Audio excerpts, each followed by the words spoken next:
Buenos días. Nos encontramos hoy con el doctor Rafael Hernández de FEDEARROZ, la Federación Nacional de Arroceros. Vamos a hacer una entrevista corta sobre el panorama del sector actualmente, ¿no? En este contexto de altos precios internacionales, de inflación, de tasa de cambio con el dólar también costoso. Muchas gracias por acompañarnos, doctor Hernández, y bienvenido a Más Colombia. Muchas gracias a ustedes, con mucho gusto. Vale, bueno, empecemos por el derecho. ¿Cómo es el sector arrocero colombiano? ¿Qué características tiene de área sembrada, de productores? ¿Qué podría decirnos sobre eso? Bueno, pues de acuerdo con la encuesta nacional arrocera ENAM, en Colombia en el año 2021 se sembraron 544.631 hectáreas, que han producido en términos de arroz paddy verde 3.326.529 toneladas de arroz. Esto pues se utiliza la mayor parte en el consumo humano y también para algunos usos industriales como concentrados, como cerveza y otras utilizaciones de tipo industrial que se le da al arroz. El, el, eh, el arroz en Colombia está compuesto por 16.000 productores de arroz, según el último censo nacional arrocero, y de los cuales hay 25.000 fincas en la producción, de manos de estos 16.000 agricultores. Los departamentos más productores, el 73% de la producción de arroz en Colombia se encuentra distribuida en el Casanare, en los llanos, el 31%, en el Tolima, 23%, en el Meta, 12%, y en el Huila 7%. La mayor parte de la producción nacional se utiliza para consumo interno, aunque ocasionalmente se han hecho algunas pequeñas exportaciones. Perfecto. ¿De qué escala de productores estamos hablando? Pues los agricultores están a ver, la mayor parte de los productores de arroz son pequeños, pero no quiere decir que tengan la mayor área, porque hay agricultores empresarios grandes, donde diría yo que el 70-80% de la producción sale de agricultores medianos a grandes y un 20-30% de los productores pequeños. Ya. Bueno, hablemos del consumo. La primera mitad del siglo XX fue una época de bajo consumo de arroz en Colombia. Más o menos en los años 60 ese consumo aumentó. Hoy en día pensar en un almuerzo que no tiene un poco de arroz en el plato es como que no va. Pero no sé, no sé cómo está el consumo hoy en día en Colombia y en el mundo particularmente, pues con lo que ha venido pasando con la pandemia de COVID-19. Pues mira, el consumo de arroz en Colombia en los últimos años ha estado alrededor de 42 kilos per cápita, de los cuales en algunas zonas como la costa atlántica y la costa pacífica consumen un poco más de 50 kilos per cápita. En el centro del país, en Bogotá, en el resto de departamentos, hay un consumo un poco menor, pero el promedio nacional es de 42 kilos per cápita. Ya, siempre un consumo grande. Sí, Bueno, en estos días ha crecido. Ah, ese es un buen punto. Ha crecido el consumo. claro, ha venido con el correr de los años creciendo, pues hasta el año pasado, digamos que el comportamiento de los precios del arroz siempre ha sido el producto alimenticio más barato de la canasta familiar, porque uno sabe que con una libra de arroz pueden comer hasta 5 personas, ¿no? Entonces, pues, como tú lo dijiste, una comida, un almuerzo sin arroz, pues, no es almuerzo. Entonces, Es tiene un verdad. alto consumo y muy buena aceptación entre todos los colombianos. Ya. En estos días, tal vez el mes entrante, se debe empezar a sembrar la cosecha del segundo semestre, que es la grande. ¿Cuáles son Sí. las expectativas de FEDEARROZ frente a esa cosecha? Bueno, mira, es que dada la coyuntura que estamos viviendo, pues Yo diría que todo esto depende de estos factores coyunturales, como es el aumento de los costos de producción, que ha sido de una forma que nunca se había visto en Colombia, no solamente para el arroz, sino para la mayoría de los productos agrícolas. También depende mucho de la disponibilidad de agroinsumos, de los fertilizantes, que tú sabes que han tenido un incremento muy grande en los precios. Y también depende mucho de las expectativas que tiene el agricultor con respecto a cuál va a ser el precio, que sea un precio justo en el momento de la cosecha. Ellos han estado, los productores, un poco precavidos con este tema de los costos de producción, porque pues los costos han subido de una forma exagerada y lo piensan dos veces. ¿Cuánto vale producir una hectárea de arroz? Que en el Tolima, bajo riego, ya superó los 9 millones de pesos. Y en la zona de secano, en los llanos especialmente y en la Mojana, pero especialmente en los llanos, en el Meta de Casanare, pues ha superado ya los 6 millones de pesos también. Entonces, pues esas son unas inversiones muy grandes que donde el agricultor no tenga cierta tranquilidad y cierta seguridad de que va a tener un precio justo, de pronto puede bajarse el área. Por eso es tan importante que podamos fijar precios ahora en abril o a comienzos de mayo. Bueno, entonces vamos por parte. Estamos hablando de que se incrementaron los precios de producción por hectárea a 9 y a 6 millones de pesos más o menos. ¿En Sí. cuánto estaban antes de esta subida fuerte de precios de los insumos agropecuarios? Pues en el Tolima estaban alrededor en la zona de Río, alrededor de unos 7 millones, entre 6,5 y 7 millones. Y en los llanos estaba más o menos en 4 y medio millones. Cuéntenos, doctor Hernández, ¿qué tanto de los fertilizantes, qué porcentaje de los fertilizantes que se utilizan en el arroz provienen o provenían de Rusia y de Ucrania, actualmente en conflicto? Pues mira, de Rusia, definitivamente ha sido toda la vida un proveedor muy importante de urea, porque ellos son dueños del gas, ¿no? Entonces, aproximadamente el 30% de estos fertilizantes provenía de Rusia. Y con la guerra, pues simplemente no llegamos más a ese 30% y nos toca abastecernos de otros países, como es Trinidad y Tobago, como es Estados Unidos, como es Canadá, y lógicamente la demanda se concentra en estos países y se genera un incremento importante en el precio de los fertilizantes. Es grave, grave para el país y para el mundo que Rusia no esté hoy día abasteciendo la producción el suministro pues, de fertilizantes, especialmente de urea. Esto me lleva a pensar en qué tan viable es que Colombia produzca esos fertilizantes o por lo menos una parte importante de ellos para reducir justamente la dependencia, porque este problema de las alzas significativas de precios ya lo vivimos, por ejemplo, en el 2008. Bueno, pues Colombia en los años, hasta los años 60, finales de los 60, tenía una planta productora de urea en Cartagena. Era una planta de una empresa que se llama Abocol, ¿no? Que producía, yo no recuerdo si la totalidad, no creo, pero sí una gran parte de la urea que se consumía en Colombia. Esta planta, a finales de los 60 o comienzos de los 70, creo, se explotó.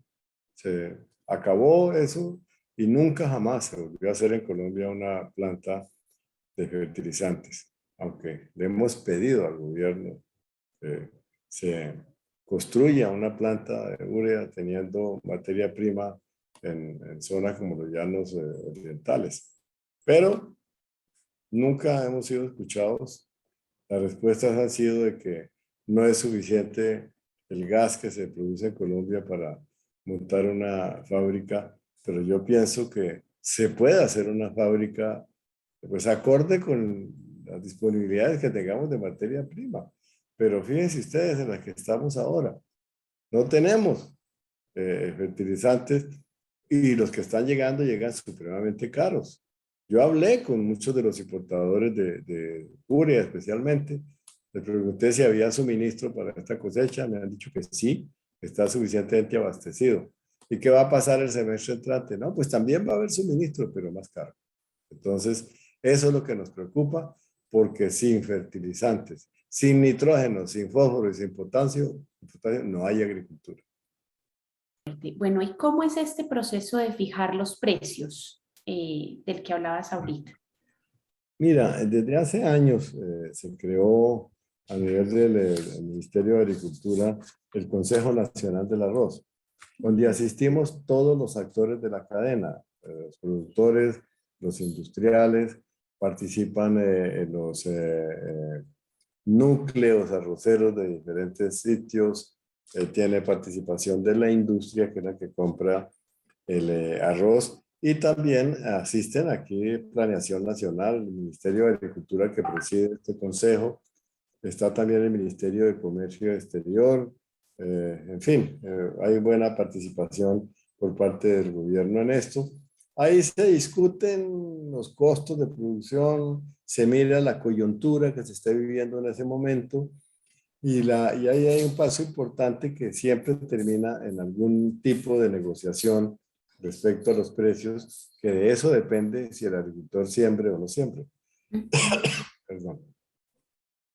Pero entonces la expectativa sí es que se reduzca un poco la producción el semestre entrante.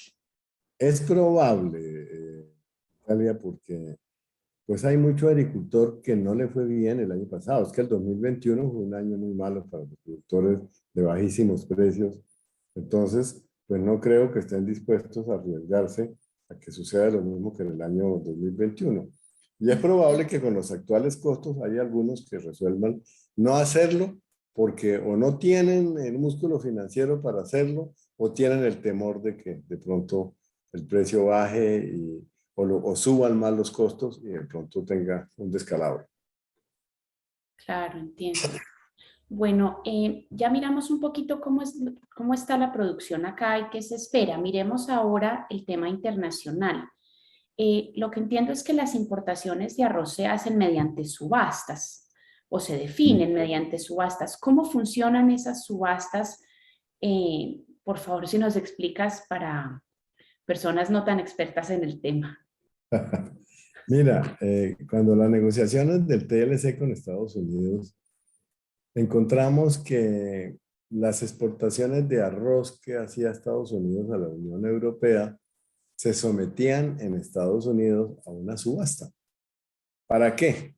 Ese es un mecanismo de protección para los productores del país importador. Entonces, ¿qué es lo que ocurre con las subastas? Tienden a subir un poco el precio del arroz importado, como le digo, como mecanismo de protección. Entonces, se constituyó una empresa con residencia en Estados Unidos que se llama Cole Rice. Y esta empresa es la que participamos el 50% de miembros de la junta directiva de Estados Unidos, de los agricultores, y el 50% de Colombia, con participación también de la industria. Esto se discute en cada reunión que se hace, que a veces se hace en virtual o a veces se hacen presenciales, ¿no? ¿Cómo va a ser la distribución de los contingentes? Desde un comienzo se fijó que el 70% se subastaría en el mes de enero, a finales de enero o comienzos de febrero, que digamos de 100.000 toneladas, pues 70.000 llegarán, se subastarán en enero, que es el 70%, el 15% en el mes de junio o principios de julio y el otro 15% en el mes de octubre. Y así se distribuye el contingente que se ha fijado desde un comienzo, que se empezó la desgravación, porque se acordó en este Tratado de Libre Comercio de que la desgravación del arroz fuera de 19 años, con 6 años de gracia, en la que se mantuvo el arancel vigente de la OMC en ese momento, en la Organización Mundial del Comercio, para el arroz colombiano, que era del 80%. Nos mantuvieron 6 años ese arancel y a partir del 7.º año ha comenzado una desgravación de 6 puntos porcentuales cada año, hasta que en el año 2030, que se completan los 19 años, llegaríamos a 0 arancel. Entonces, este es el mecanismo que se utiliza para las exportaciones de Estados Unidos hacia Colombia. Hacia Colombia. Bueno, ¿y qué impacto ha tenido esa baja progresiva del arancel en la producción nacional de arroz?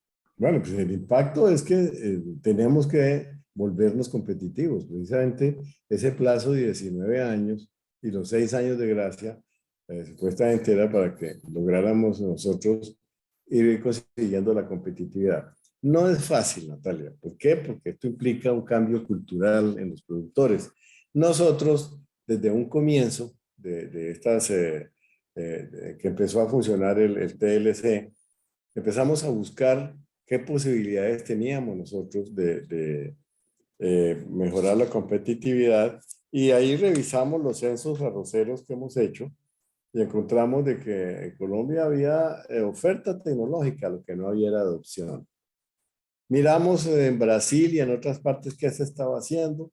Entonces, pues la verdad es que se decidió que con la tecnología disponible en el país hiciéramos una campaña muy importante de adopción de tecnología. Por eso se le puso el nombre de AMTEC, que quiere decir adopción masiva de tecnología.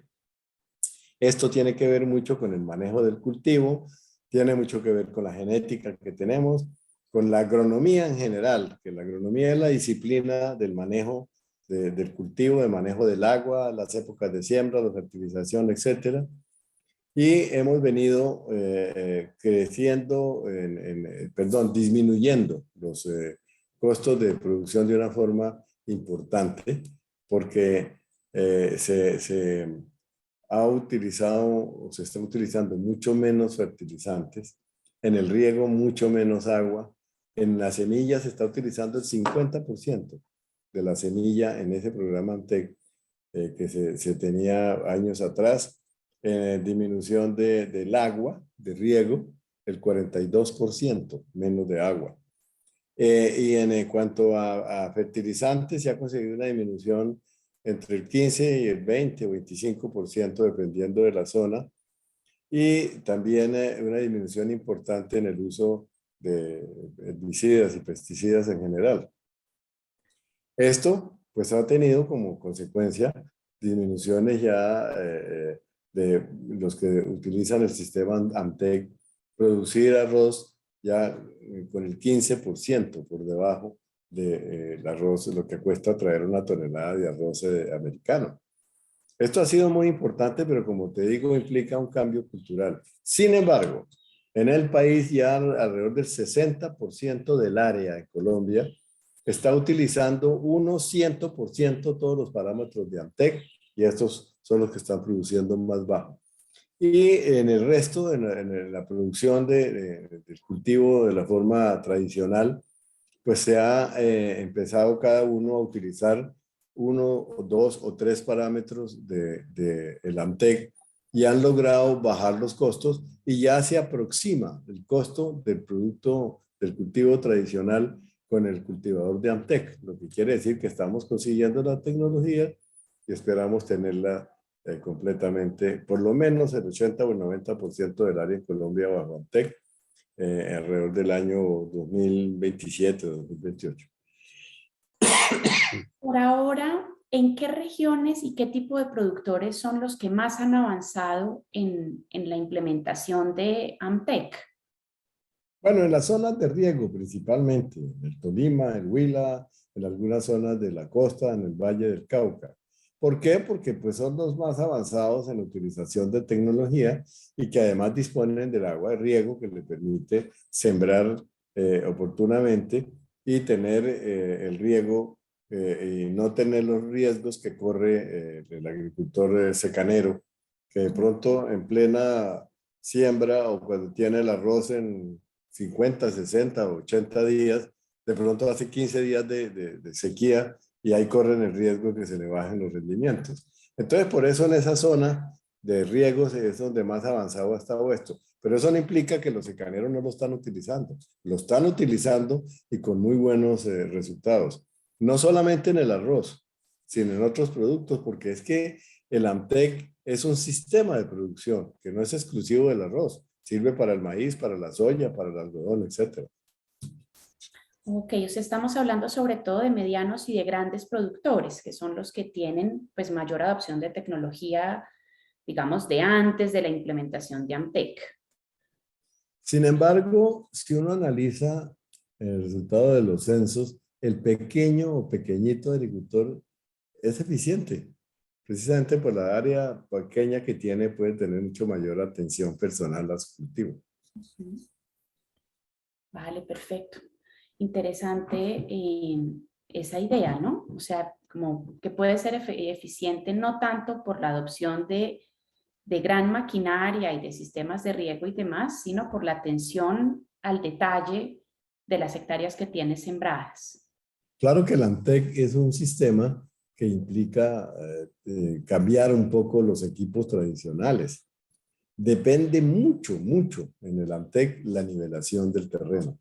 Ese es el primer factor definitivo para poder manejar de una forma adecuada la distribución del agua en el lote que se esté cultivando. También hay factores como la siembra, que se debe utilizar sembradoras neumáticas de precisión para poder bajar la densidad de siembra, como le digo, de 250 kilos. Hoy día ya el promedio de los que hacen AMTEC directa o indirecta, de total o parcialmente, está en 150 kilos. Y hay agricultores que han conseguido utilizar 100, inclusive menos, un poco menos de semilla.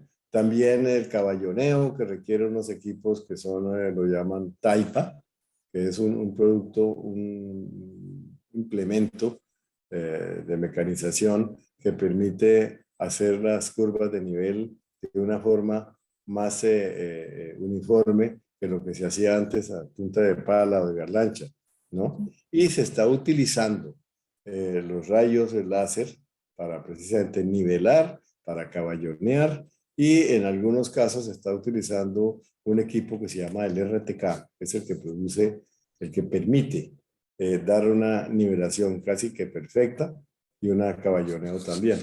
El inconveniente que hemos encontrado es que muchos de estos equipos son un poco costosos, por eso le hemos pedido al gobierno que también se necesita líneas de crédito muy amplias y a largo plazo y con bajas tasas de interés, sobre todo a largo plazo, para que el agricultor pueda tener acceso a ellos. Y otro factor que influye mucho en la competitividad es el agua. En Colombia no se hace un distrito, un megadistrito de riego desde de los años 50. Entonces yo diría, me atrevería a decir que nosotros los productores y la federación ha hecho la tarea, porque es que la competitividad no se consigue únicamente con genética. Aquí se necesita que esas variedades que nosotros desarrollamos en nuestros centros experimentales tienen alto potencial de rendimiento, pero si no tienen un terreno suficientemente adecuado en riego y con suministro de agua permanente, pues tampoco va a expresar su potencial. Entonces, aquí tiene el gobierno, no ha hecho la tarea, y no es este gobierno, el Estado, diría yo, de muchos años atrás. Si aquí hubiera unos distritos de riego en los llanos donde hay un río cada 20 kilómetros o cada 15 kilómetros, pero no hay un solo distrito de riego. Si eso se hiciera, tendríamos la posibilidad de sembrar el segundo semestre y acabar con la estacionalidad que se presenta precisamente porque todos se siembran en los mismos meses y se recolecta en los mismos meses. Entonces eso genera una sobreoferta temporal que nos lleva a que el precio baje, ¿no? Entonces, también otro sistema es que el agricultor pueda tener acceso a créditos a largo plazo y con bajas tasas de interés para comprar equipos de secamiento y almacenamiento y poder guardar el arroz en su finca en la época de sobreoferta y poderlo sacar un par de meses después, donde ya el precio está en mejores condiciones.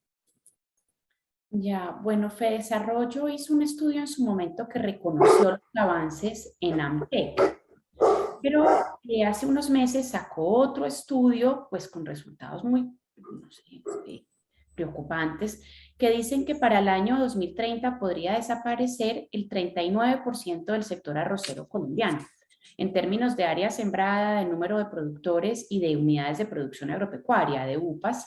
si no se logran las metas de competitividad que se necesita alcanzar para el año 2030, que como mencionábamos acá, pues es el año en el que termina la desgravación del arroz que entra de los Estados Unidos en el marco del Tratado de Libre Comercio. ¿Cuál es la lectura de FEDEARROZ, de ese estudio de FEDESarrollo? Pues mira, esa es una frase que ha tenido gran difusión en las últimas semanas, pero yo creo que esta es una lectura, en una lectura descuidada, pues podría brindar un mensaje errado, en el sentido de que los actores de la cadena del arroz, como si no estuvieran haciendo nada para la tarea que nos corresponde. Ya te he explicado qué estamos haciendo, ¿no? Aquí yo diría que esto, pues, me parece que no es muy ajustado a la realidad y que no se auscultó lo suficiente entre los productores, porque pues son muestras que se hacen, ¿no? Pero realmente años atrás también de desarrollo hizo un estudio que lo contrató la Federación de Arroceros para medir un poco el impacto del AMTEC en los agricultores. Y los resultados fueron muy buenos. La conclusión de que ese era el sistema adecuado para conseguir la competitividad. Ahora, lo que ocurre es que la responsabilidad de mejorar la competitividad no es únicamente de la federación. Aquí tenemos que involucrarnos todos los actores de la cadena, porque si bien es cierto, generamos la tecnología, la tenemos disponible, pero la transferencia, aquí debemos comprometernos todos, porque la federación no alcanza a cubrir todo el país con sus asistentes técnicos, ¿no? Aquí debemos cada uno poner un poco, yo no diría que un granito de arena, sino una volquetada, ¿no? Ponerla a todos porque si no, no lo logramos. Pero sin embargo, pues te digo que ya hasta el 60% de los agricultores del área, perdón, del área arrocera en Colombia, hace parcial o totalmente AMTEC y se ha conseguido acercarnos mucho ya a los niveles de competitividad. En esto, pues yo siempre quiero invitar a la industria y a todos los actores de la cadena a que sea una tarea conjunta que desarrollemos para lograrlo, porque es que la competitividad no solamente favorece al productor, favorece al industrial, favorece al consumidor, favorece a toda la cadena. Y allá es donde tenemos que llegar. Pero se está trabajando intensamente en esto y yo creo que lo estamos logrando. ¿Ustedes qué calculan? En el caso de una adopción, digamos, total de AMTEC, ¿el país tendría el nivel de productividad y la capacidad de competencia para competir con el arroz estadounidense? Esto Claro, en un escenario de plena adopción de AMTEC. claro, mira, es que los que están haciendo Antec totalmente ya han logrado producir una tonelada de arroz paddy seco en alrededor de 260, $270. Traer una tonelada de Estados Unidos a Colombia llegaría valiendo unos $340. Es más, los agricultores tradicionales también están cerca a $300. La meta es poder producir una tonelada de arroz en cáscara seco por debajo de $300 que nos permita ser competitivos en el mercado, por lo menos frente a las importaciones de Estados Unidos. Otra historia, las que vienen de la CAN. Bueno, la cana es una historia que viene ya de hace 60 años, ¿no? Considero yo que es un tratado de libre comercio obsoleto.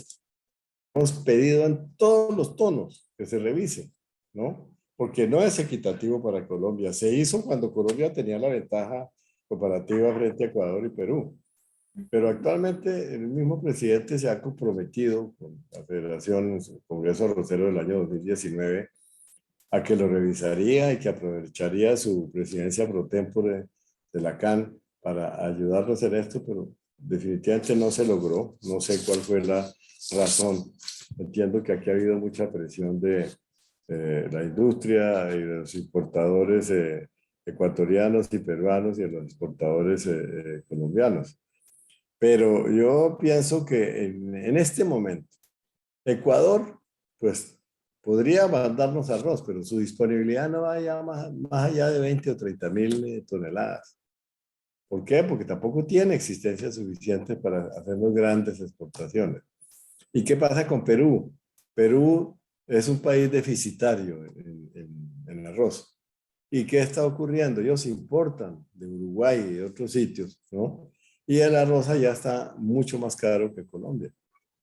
Y a eso le sumamos la tasa de cambio y otros factores, pues ese arroz no va a llegar a Colombia. La verdad es que, pues, sí pienso yo que merece una revisión este tratado para que sea más equitativo, pero tampoco es que digamos que nos van a acabar, porque tendrían que crecer y además a ellos también les subieron los costos de producción. A ellos también se le encareció la urea, le encareció el fósforo, el potasio, ¿no? Se le encareció el combustible. Entonces, pues es que esto no es un fenómeno de Colombia, es un fenómeno mundial. Perfecto. Bueno, el arroz es un commodity, ¿no? Y me queda la duda con los precios internacionales actuales. ¿Qué espera FEDEARROZ? ¿Que se materialicen las importaciones provenientes de los Estados Unidos y de Ecuador y Perú en el marco de la CAN, pues que están acordadas previamente? ¿O por el contrario se está esperando que, como el año pasado, las importaciones sean reducidas?